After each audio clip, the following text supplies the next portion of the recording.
Hi friends, welcome to Sham institute weekly roundup. December 27, 2021 నుండి జనవరి 2, 2022 వరకు ఉన్నటువంటి ఈ వీక్లీ రౌండప్లో వీక్లీ కరెంట్ అఫైర్స్ సంబంధించిన సమాచారం పైన, ఇన్ఫర్మేషన్ పైన కొన్ని మల్టిపుల్ చాయిస్ క్వశ్చన్స్ అండ్ ఆన్సర్స్ని డిస్కస్ చేద్దాం. So first question, Saint Luke's church recently in the news located in. So ఇటీవల కాలంలో Saint Luke's church recently is in the news located in అంటే ఇటీవల వార్తల్లో ఉన్నటువంటి సెయింట్ ల్యూక్ చర్చ్ ఏ నగరంలో కలదనేది question అండి. అంటే ఏంటంటే ఇది అక్కడ ఉన్నటువంటి గతంలో ఉన్నటువంటి పరిస్థితుల ప్రకారం, రాజకీయ పరిస్థితులు కానివ్వండి, భద్రతాపరమైన సమస్యల కారణంగా అది కొన్ని సంవత్సరాల చరిత్ర ఉన్నటువంటి ఆ చర్చి 30 సంవత్సరాల పైగా తెరుచుకోలేదు. బట్ మొన్న రీసెంట్గా డిసెంబర్ 25, 2021 నాటి క్రిస్మస్ సందర్భంగా తొలిసారిగా తెరుచుకుందనమాట 30 years తర్వాత. సో అందుకోసం ఆ వార్తల్లో ఉంది, అది ఎక్కడ ఉందని అడుగుతున్నాడు అనమాట. సో రైట్ ఆన్సర్ వచ్చేసి ఏంటంటే ఇక్కడ అది శ్రీనగర్లో ఉందండి. ఇక్కడ శ్రీనగర్లో ఈ సెయింట్ ల్యూక్ చర్చ్ అనేది ఉందన్నమాట. సో ఆ పాయింట్స్ మనం చూసుకోవాలండి, అది ఇక్కడ వెరీ వెరీ ఇంపార్టెంట్ ఇన్ఫర్మేషన్. అంతేకాకుండా ఇటీవల శ్రీనగర్లో మనం చూస్తే ఒక ఇంపార్టెన్స్ ఉంది, ఏంటంటే ఇది యునెస్కో క్రియేటివ్ సిటీస్ నెట్వర్క్ జాబితాలో చేర్చబడింది అనమాట. యునెస్కో క్రియేటివ్ సిటీస్ నెట్వర్క్ అంటాం. So UNESCO creative cities network అని చెప్పేసి అంటాం. సో ఈ జాబితాలో చేర్చబడిన భారతదేశంలోని 6వ నగరం ఏదంటే సో ఈ యొక్క శ్రీనగర్ అనమాట. గతంలో అయితే యునెస్కో క్రియేటివ్ సిటీస్ నెట్వర్క్ జాబితాలోకి చెన్నై, హైదరాబాద్, ముంబై, జైపూర్, వారణాసి చేర్చబడ్డాయి. 6వ నగరం ఏదంటే శ్రీనగర్ అండి. ఇది జమ్మూ కాశ్మీర్లోని శ్రీనగర్లోని ఈ చర్చ్ అనేది వార్తల్లో ఉంది, సెయింట్ ల్యూక్స్ చర్చ్. ఇక నెక్స్ట్ మనకి క్రికెట్ అప్డేట్లో భాగంగా దేశవాళీ టోర్నమెంట్ అయినటువంటి విజయ్ హజారే ట్రోఫీ 2021 అండి. The winner of the Vijay Hazare trophy 2021. మరి విజయ్ హజారే ట్రోఫీ 2021 విజేతగా ఎవరు నిలిచారన్నప్పుడు ఇక్కడ హిమాచల్ ప్రదేశ్, తమిళనాడు, కర్ణాటక, మహారాష్ట్రని ఇవ్వడం జరిగింది. సో ద రైట్ ఆన్సర్ వచ్చేసి ఇక్కడ ఏంటంటే హిమాచల్ ప్రదేశ్ గెలిచింది విజయ్ హజారే ట్రోఫీని, తమిళనాడు అనేది రన్నరప్గా ఉంది. సో ఫస్ట్ టైం ఈ యొక్క దేశవాళీ టోర్నమెంట్ని హిమాచల్ ప్రదేశ్ గెలిచింది విజయ్ హజారే ట్రోఫీని కాబట్టి సో ఆ నేపథ్యం ఆ పాయింట్ ఇంపార్టెంట్. ఇక నెక్స్ట్ మనకి జేమ్స్ వెబ్ టెలిస్కోప్ అండి. ఇది మనకి ఇటీవల హబుల్ టెలిస్కోప్ స్థానంలో ప్రవేశపెట్టినటువంటి గొప్ప పెద్ద టెలిస్కోప్ ఏదంటే జేమ్స్ వెబ్ టెలిస్కోప్. హబుల్ టెలిస్కోప్కి 3 రేట్లుగా ఉండే టెలిస్కోపే జేమ్స్ వెబ్ టెలిస్కోప్. అయితే మరికి ఇది ఎవరు దీన్ని విజయవంతంగా ప్రయోగించారు ఇటీవల కాలంలో అన్నప్పుడు ఇక్కడ స్పేస్ ఎక్స్ అనే సంస్థ, ప్రైవేటియర్ స్పేస్ అనే సంస్థ, వర్జిన్ గెలాక్టిక్ అనే సంస్థ, నాసాని ఇవ్వడం జరిగింది. రైట్ ఆన్సర్ వచ్చేసి ఇక్కడ ఏంటంటే నాసా అండి. సో అమెరికా దేశ సంస్థ అయినటువంటి, అమెరికా దేశానికి చెందినటువంటి ఏదైతే నాసా ఉందో నేషనల్ ఏరోనాటిక్స్ స్పేస్ అడ్మినిస్ట్రేషన్ అని చెప్పేసి అంటాం. మరి నాసా సంస్థ, నేషనల్ ఏరోనాటిక్స్ మరి స్పేస్ అడ్మినిస్ట్రేషన్ సంస్థ, నాసా సంస్థ ఈ యొక్క దీన్ని ఏం చేయడం జరిగిందంటే ప్రయోగించడం అనేది జరిగింది. స్పేస్ ఎక్స్ అనే సంస్థ అంటే ఎలన్ మాస్క్ అండి. So Elon Musk space X అనే సంస్థ. అండ్ ప్రైవేటియర్ స్పేస్ అనేది ఏంటంటే ఇక్కడ ఒక టీమ్ వోజ్నియాక్ అనే వారు దీన్ని ప్రారంభించడం జరిగింది, team Wozniak.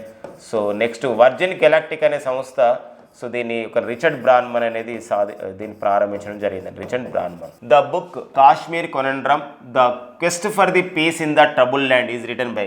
The Kashmir conundrum the quest for the peace in the troubled land అనే పుస్తకం. ఎందుకోసం అంటే అక్కడ శాంతి స్థాపన గురించి కాశ్మీర్లో ఎలాంటి చర్యలు చేపట్టారు, జమ్మూ కాశ్మీర్ ఎలాంటి ఇప్పుడు ప్రస్తుతం ఉన్నటువంటి ఒక కాంటెంపరీగా జమ్మూ కాశ్మీర్ అంటే ఒక కేంద్రపాలిత ప్రాంతం రాష్ట్ర హోదా అయింది. ఇలాంటి నేపథ్యంలో ఒక పుస్తకం విడుదల కావడం జరిగింది. ఎవరు ఈ పుస్తకాన్ని రాశారు అనేది క్వశ్చన్. ఆప్షన్స్ వచ్చేసి general Nirmal Chander Vij, general Bipin Rawat, general Manoj Mukund Naravane, air chief marshal Arup Raha. The right answer వచ్చేసి ఇక్కడ ఏంటంటే సో జనరల్ నిర్మల్ చందర్ విజ్ అండి. జనరల్ రిటైర్డ్ ఆఫీసర్ అయినటువంటి సో భారత ప్రధాన సైనికాధికారిగా పనిచేసినటువంటి జనరల్ నిర్మల్ చందర్ విజ్ సో ఇక పుస్తకాన్ని రాయడం జరిగింది.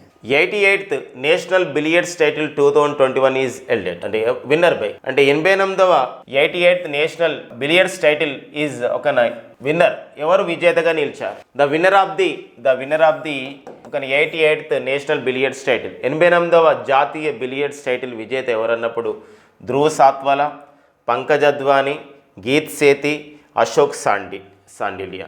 ద రైట్ ఆన్సర్ ఇక్కడ వచ్చేసి ఎవరంటే పంకజ్ అద్వానీ అండి. పంకజ్ అద్వానీ అనేవారు సో 88వ జాతీయ బిలియర్డ్స్ టైటిల్ 2021 విజేతగా నిలిచారు పంకజ్ అద్వానీ. నెక్స్ట్ అండి మనకి Renukaji dam project is constructing is which of the following state. ఈ క్రింది ఏ రాష్ట్రంలో రేణుకాజీ డ్యామ్ ప్రాజెక్ట్ అనేది నిర్మాణంలో ఉందండి. సో మణిపూర్ రాష్ట్రం, ఉత్తరాఖండ్ రాష్ట్రం, హిమాచల్ ప్రదేశ్ అండ్ సిక్కిం రాష్ట్రం. So the right answer for this question ఏంటంటే సో ఇక్కడ హిమాచల్ ప్రదేశ్ అండి. సో హిమాచల్ ప్రదేశ్లో ఈ యొక్క డ్యామ్ అనేది నిర్మిస్తున్నారు. దీనికి శంకుస్థాపన అనేది జరిగిందనమాట. సో మనకు ఆ పాయింట్ ఇక్కడ ఇంపార్టెంట్ అండి. రేణుకాజీ డ్యామ్ ప్రాజెక్ట్ నిర్మాణం లేక ఏ రాష్ట్రంలో నిర్మాణం జరుగుతుంది, దానికి శంకుస్థాపన ఇటీవల ఎక్కడ జరిగిందంటే హిమాచల్ ప్రదేశ్. సో మరి హిమాచల్ ప్రదేశ్ ముఖ్యమంత్రి వచ్చేసి మనకు ఒక జయరామ్ ఠాకూర్ అండి. అండ్ హిమాచల్ ప్రదేశ్ గవర్నర్ వచ్చేసి ఇక్కడ Rajendra Vishwanath Arlekar. International day of the epidemic preparedness is observed on అంటే అంతర్జాతీయ మహమ్మారి సన్నద్ధ దినోత్సవాన్ని ఏ రోజు నిర్వహిస్తారు? December 27, December 28, December 26, December 29.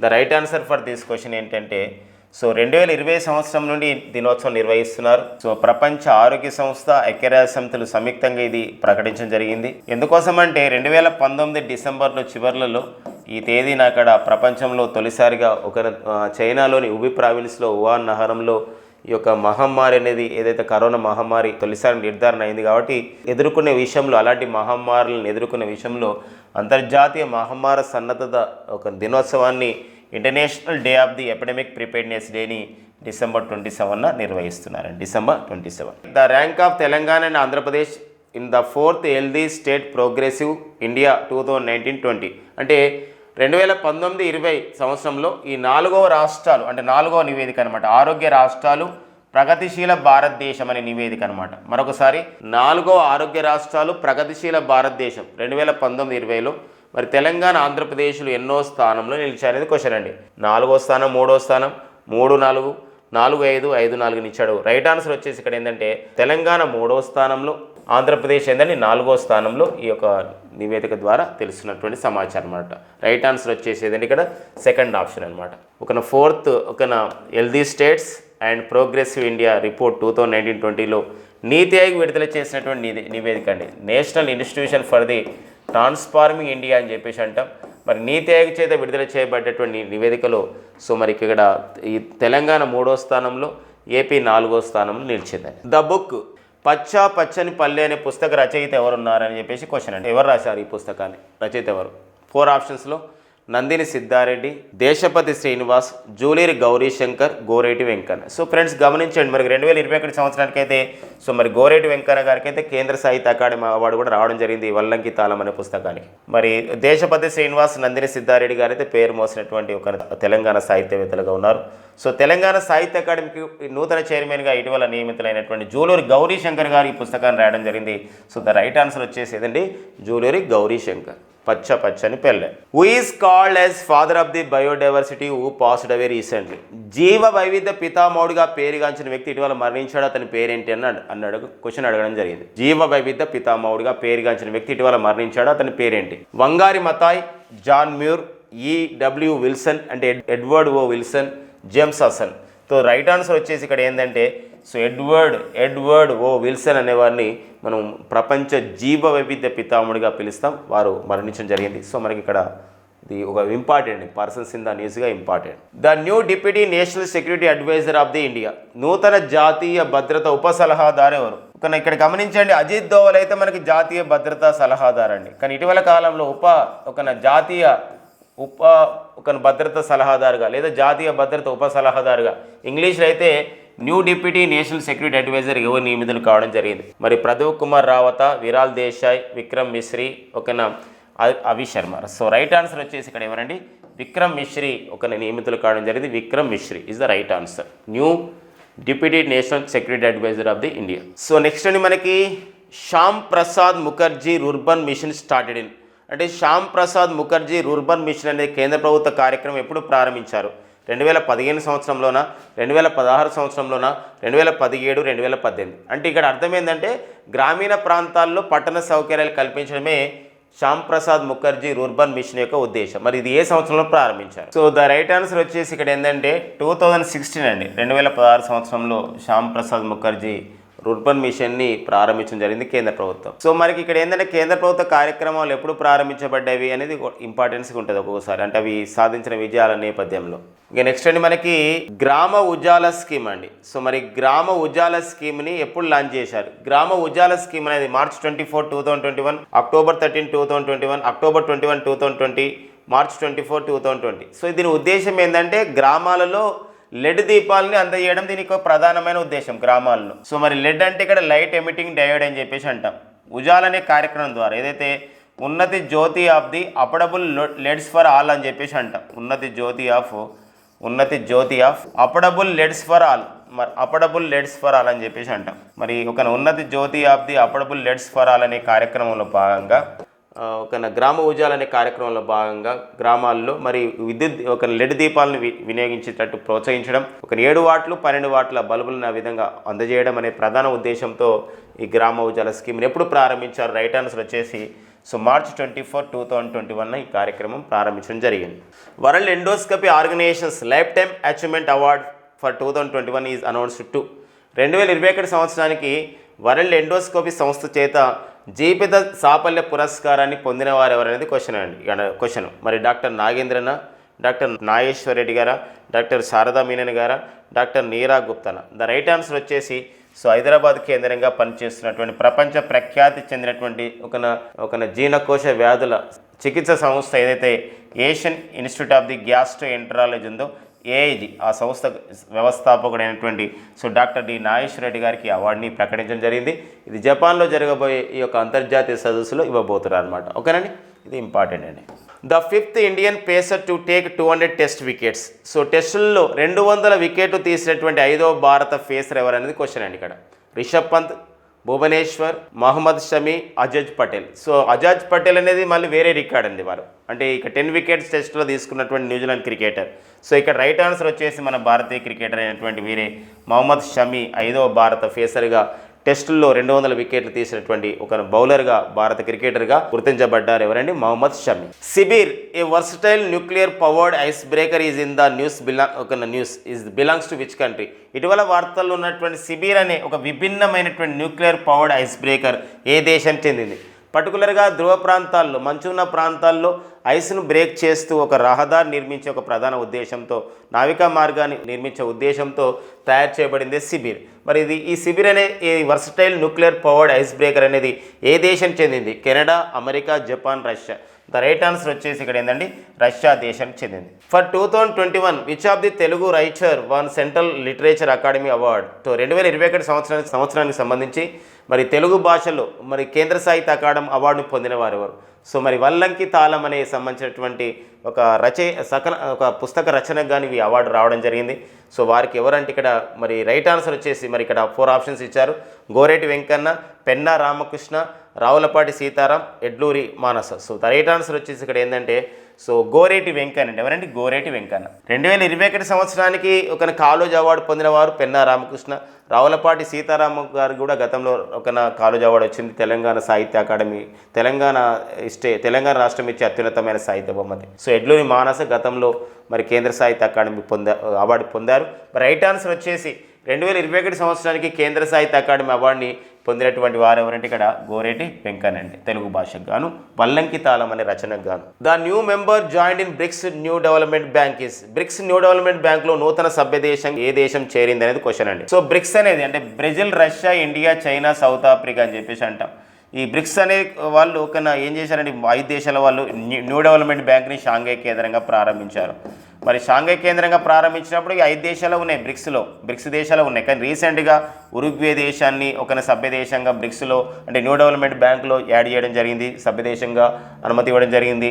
Uruguay తర్వాత యూఏఈ దేశాలు, తర్వాత బంగ్లాదేశ్ ఈ 3 దేశాలకు అనుమతి ఇచ్చారు అంటే సభ్య దేశ హోదాగా. ఇందులో న్యూ డెవలప్మెంట్ బ్యాంకులు ఈ దేశాలతో పాటుగా మరో దేశాన్ని ఇటీవల అనుమతి ఇచ్చారన్నమాట సభ్య దేశంగా. ఆ దేశం వచ్చేసి ఏంటంటే ఇక్కడ ఈజిప్ట్ దేశం. సో దీంతో న్యూ డెవలప్మెంట్ బ్యాంకులో బ్రిక్స్లో 5 దేశాలు, తర్వాత ఇవి 4 దేశాలు, మొత్తం 9 సభ్య దేశాలకు చేరింది.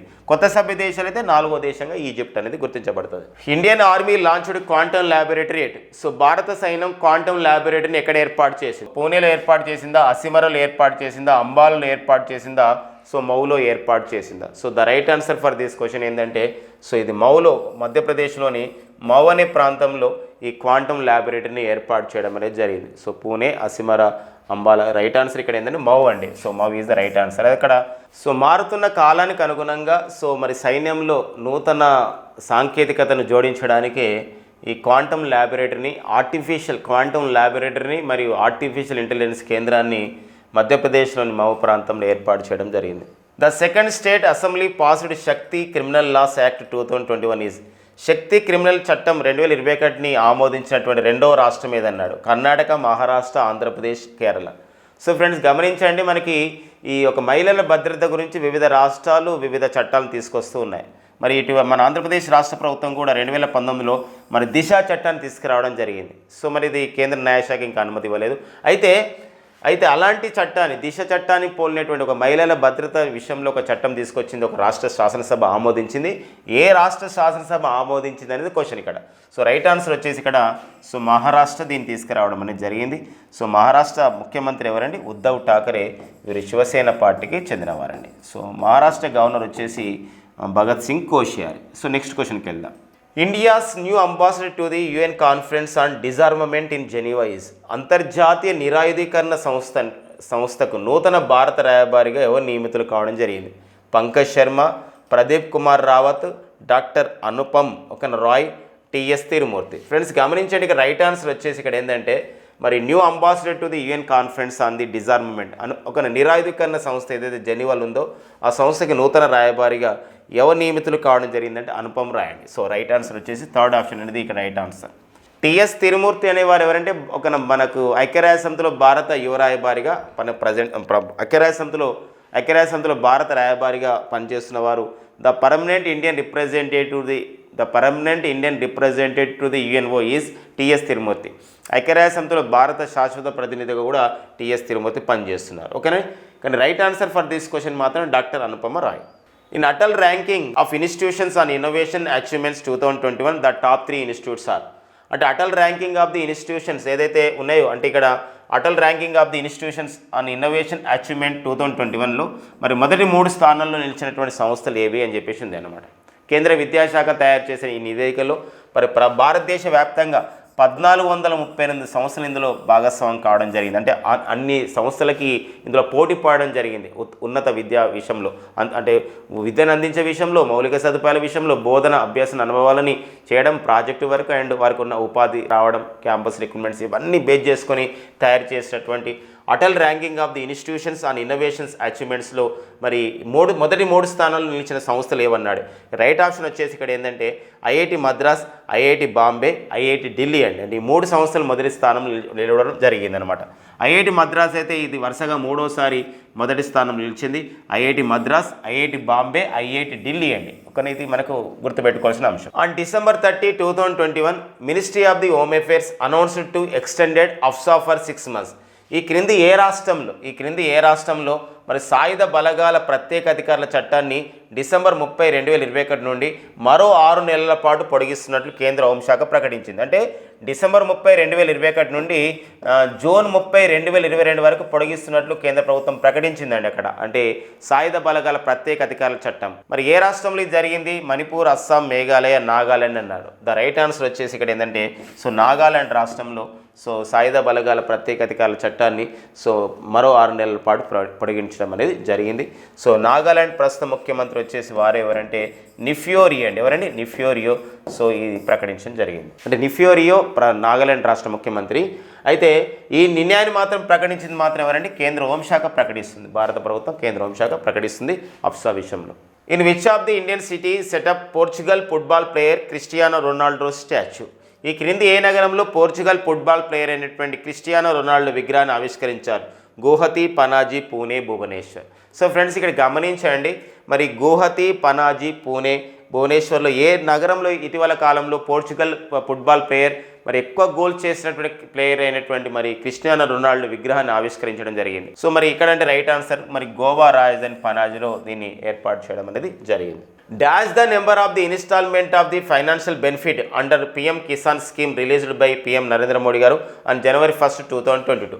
January 1, 2022 పిఎం పీఎం కిసాన్లో భాగంగా ఎన్నో విడత సహాయాన్ని పీఎం నరేంద్ర మోడీ గారు విడుదల చేయడం జరిగింది. అంటే దేశవ్యాప్తంగా ఏదైతే మనకు పీఎం కిసాన్ కార్యక్రమం ఉందో 20,900 కోట్ల రూపాయలు, 20,900 కోట్ల రూపాయలండి, కోట్ల రూపాయలని, సో వేల కోట్ల రూపాయలని ఇక్కడ ఒక భారత ప్రధాని నరేంద్ర మోడీ గారు ఒక ఎన్నవ ఇన్స్టాల్మెంట్ని పీఎం కిసాన్లో భాగంగా రైతులకు అందజేయడం జరిగింది. వాళ్ళ యొక్క ఆన్లైన్ అకౌంట్లలో, వాళ్ళ యొక్క అకౌంట్లలో జమ చేయడం జరిగింది, బ్యాంక్ అకౌంట్లలో. సో ప్రతి రైతుకు కూడా 2,000 రూపాయలను ఆ విధంగా అందించడం జరిగింది అనమాట. సో వ్యవసాయ భూమి ఉన్నటువంటి రైతుకి సంవత్సరానికి అయితే పీఎం కిసాన్ ద్వారా 6,000 రూపాయలు ఇస్తారు. సో ఈసారి మనకి ఏంటంటే 3 విడతలకు ఇస్తారు కాబట్టి 2,000 రూపాయలు అందజేయడం జరిగింది. సో ఎన్నో విడత అంటే ఇది 10వ విడత, అంటే 10th ఇన్స్టాల్మెంట్ అనమాట. పీఎం కిసాన్ అనగా ప్రధానమంత్రి సో కిసాన్ సమ్మాన్ నిధి అని చెప్పేసి అంటామండి. ఇది ప్రధానమంత్రి Kisan Samman Nidhi. The new chairman of the and CEO of the central railway board is కేంద్ర రైల్వే బోర్డుకి నూతన ముఖ్య కార్యనిర్వహణాధికారిగా చైర్మన్గా ఎవరు నియమితులు కావడం జరిగింది. సునీత్ శర్మ, అశ్విని వైష్ణవ్, వినయ్ కుమార్ త్రిపాఠి, బిబేక్ దేబ్రాయ్. సో బిబేక్ దేబ్రాయ్ అయితే ప్రధానమంత్రి ఆర్థిక సలహా మండలి చైర్మన్ అండి. అశ్విని వైష్ణవ్ అయితే కేంద్ర రైల్వే శాఖ మంత్రిగా పనిచేస్తున్నారు. సునీత్ శర్మ అయితే గతంలో మరి కేంద్ర రైల్వే బోర్డు చైర్మన్, మాజీ చైర్మన్ వీరు. సో రైట్ ఆన్సర్ వచ్చేసి ఇక్కడ ఏంటంటే వినయ్ కుమార్ త్రిపాఠి. సో వినయ్ కుమార్ త్రిపాఠి సో ప్రస్తుత కేంద్ర రైల్వే బోర్డుకి మరి నూతన సిఓగా చైర్మన్గా నియమించడం జరిగింది. సో కేంద్ర ప్రభుత్వం. సో మరి Jal Jeevan mission launched on. So Jal Jeevan మిషన్ని ఏ సంవత్సరంలో ప్రారంభించడం జరిగింది అనేది క్వశ్చన్ అండి. July 15, 2017, July 15, 2018, July 15, 2019, July 15, 2020. So right answer వచ్చేసి ఇక్కడ ఏంటంటే July 15, 2019 ఈ జల్ జీవన్ మిషన్ ప్రారంభించడం జరిగింది. దీని యొక్క ప్రధానమైన ఉద్దేశం ఏంటంటే సో 2024 సంవత్సరం నాటికి 2024 సంవత్సరం నాటికి సో దేశంలో ప్రతి ఇంటికి 100% కూడా సో తాగునీటిని కుళాయి ద్వారా, ట్యాప్ ద్వారా అందించే ప్రధానమైన ఉద్దేశంతో మరి జల్ జీవన్ మిషన్ అనే కార్యక్రమాన్ని ప్రారంభించడం జరిగింది. అంతేకాకుండా అదే సంవత్సరం 2019లో జూలైలోనే మరి భారత ప్రభుత్వం కొత్తగా నూతన మంత్రిత్వ శాఖను ఏర్పాటు చేయడం జరిగింది. సో అదే కేంద్ర జలశక్తి మంత్రిత్వ శాఖ దాన్ని చూసుకుంటుంది అనమాట, ఈ యొక్క జల్ జీవన్ మిషన్ అమలుని. ప్రజెంట్ అయితే కేంద్ర జలశక్తి శాఖ మంత్రిగా పనిచేస్తున్న వారు ఎవరంటే గజేంద్ర సింగ్ షెకావత్ అండి. The new director general of the Indian coast guard అంటే భారత తీర ప్రాంత గస్తీ దళానికి నూతన డైరెక్టర్ జనరల్గా ఎవరు నియమితులు కావడం జరిగింది? ఒకరు మరి కుమార్ రాజేష్ చంద్ర నియమితులు కావడం జరిగిందా? సంజయ్ అరోరా నియమితులు కావడం జరిగిందా? వినీత్ జోషి నియమితులు కావడం జరిగిందా? విఎస్ పతానియా నియమితులు కావడం జరిగిందా? సో రైట్ ఆన్సర్ వచ్చేసి ఇక్కడ ఏంటంటే విఎస్ పతానియా. సంజయ్ అరోరా అయితే ఇక్కడ ఐటీబీపీకి, వినీత్ జోషి అయితే నేషనల్ టెస్టింగ్ ఏజెన్సీకి, కుమార్ రాజేష్ చంద్ర ఎస్ఎస్బికి గతంలో డైరెక్టర్ జనరల్గా పనిచేయడం జరిగింది. ఇక రైట్ ఆన్సర్ వచ్చేసి ఇక్కడ ఏంటంటే మరి తీర ప్రాంత గస్తీ దళానికి నూతన డైరెక్టర్ జనరల్గా ఎవరు నియమితులు కావడం జరిగిందంటే విఎస్ పతానియా. ఎవరి ప్లేస్లో రావడం జరిగిందంటే కృష్ణస్వామి నటరాజన్ ప్లేస్లో రావడం జరిగింది. సో మరి ఐసీజీ అని చెప్పేసి అంటాం, ఇండియన్ కోస్ట్ గార్డ్కి ఇప్పుడు నూతన డైరెక్టర్ జనరల్ ఎవరండి? విఎస్ పతానియా. సో ఇవన్నీ మనకి December 27, 2021 నుండి January 2, 2022 వరకు ఉన్నటువంటి weekly current affairs round up పైన ఉన్నటువంటి ముఖ్యమైనటువంటి multiple choice questions and answers అండి. So thank you friends and all the best. Thank you for watching.